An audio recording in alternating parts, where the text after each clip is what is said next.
Life addiction में आपका बहुत बहुत स्वागत है। उम्मीद है आप सब मस्त होंगे, बिंदास होंगे। दोस्तों, आप सभी को आपके प्यार और आपके समय के लिए तहे दिल से धन्यवाद। इस वीडियो को अंत तक ज़रूर देखें और इस चैनल पर नए हैं तो सब्सक्राइब करके घंटे को ज़रूर बजा दें। आज का ये वीडियो कुछ खास है क्योंकि इसमें मैंने अपने ज़िंदगी के कुछ पहलुओं को आपके साथ शेयर किया है। दोस्तों, दिन के 24 घंटे होते हैं, बोले तो 1440 मिनट और सेकंड में बताया तो 86,400 सेकंड। बस यही इतना समय एक दिन का मिलता है हर किसी को, एकदम बराबर। समय ने किसी के साथ अनदेखी नहीं किया है, उसने आपको बराबर का मौका दिया है।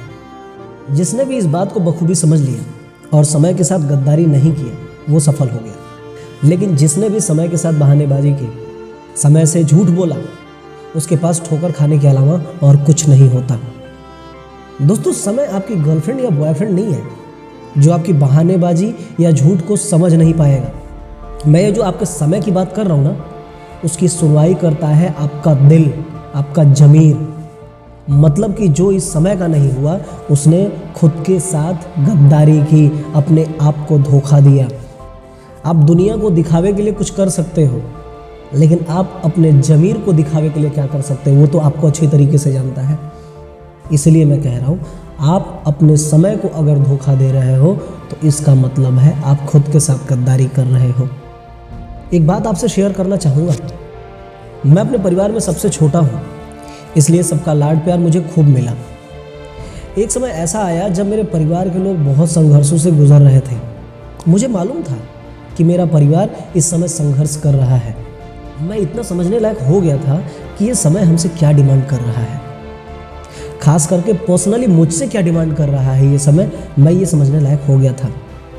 लेकिन मैं अनदेखी करता रहा और अपने पर्सनल फ़ायदे के लिए सोचता रहा, जो कि वो फ़ायदा मुझे क्षणिक सुख ही देता, उससे मेरे भविष्य का कोई लेना देना नहीं था। लेकिन मुझे उस समय वही सही लगा। घर के लोग मुझे बहुत समझाते थे, बहुत गाइड करते थे। उनको उस समय मुझसे कुछ खास उम्मीद नहीं थी।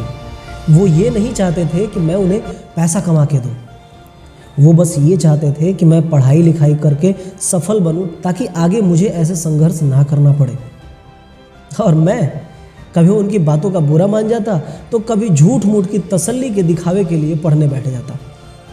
उन्हें दिखाने के लिए वो जो चाह रहे थे मैं वो कर रहा था, और सच ये था कि मैं खुद को धोखा दे रहा था।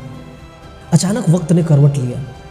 जो संघर्ष मेरे परिवार वाले मुझ तक नहीं पहुँचने देना चाहते थे, अब वही संघर्ष मुझसे ही सामना करने को तैयार था। परिवार से मिला लाड प्यार सबको वक्त ने दरकिनार कर दिया। मैं तड़प रहा था और समझ नहीं आ रहा था कि मैं क्या करूं, क्योंकि उस वक्त मेरे परिवार ने मुझे कई बार आगाह किया, समझाया, पर मैं नहीं समझा। और अब मुझे कुछ समझ आ नहीं रहा था। एक दिन छत पर बैठा मैं ऐसे ही अकेले पिछले वक्तों को याद कर रहा था, और ऐसा लग रहा था जैसे ही मैं वक्त से दुहाई कर रहा हूँ। और उसको मैंने कुछ चंद लाइनों में लिखा है, आप सुनिए। अपने दिल को तसल्ली देके मैं जिंदा हूँ, ऐ वक्त तुझे खोकर मैं शर्मिंदा हूँ।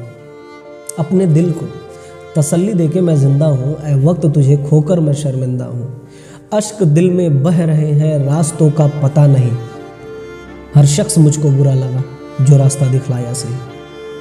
आज अपने लक्ष्य से भटका हुआ परिंदा हूँ, आज अपने लक्ष्य से भटका हुआ परिंदा हूँ, ऐ वक्त तुझे खोकर मैं शर्मिंदा हूँ, ऐ वक्त तुझे खोकर मैं शर्मिंदा हूँ।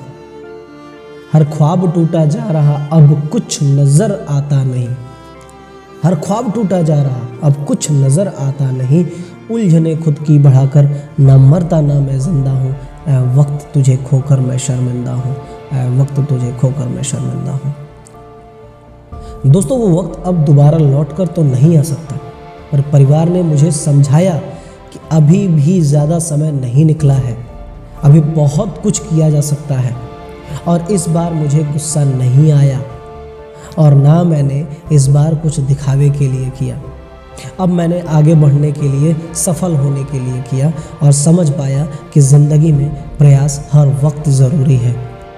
दोस्तों, ये मेरी खुद की आप बीती है, इसमें कुछ ज़्यादा नहीं, उतना ही शेयर किया जितना अभी के लिए ज़रूरी था। बाकी पूरी बातें कभी फुर्सत में।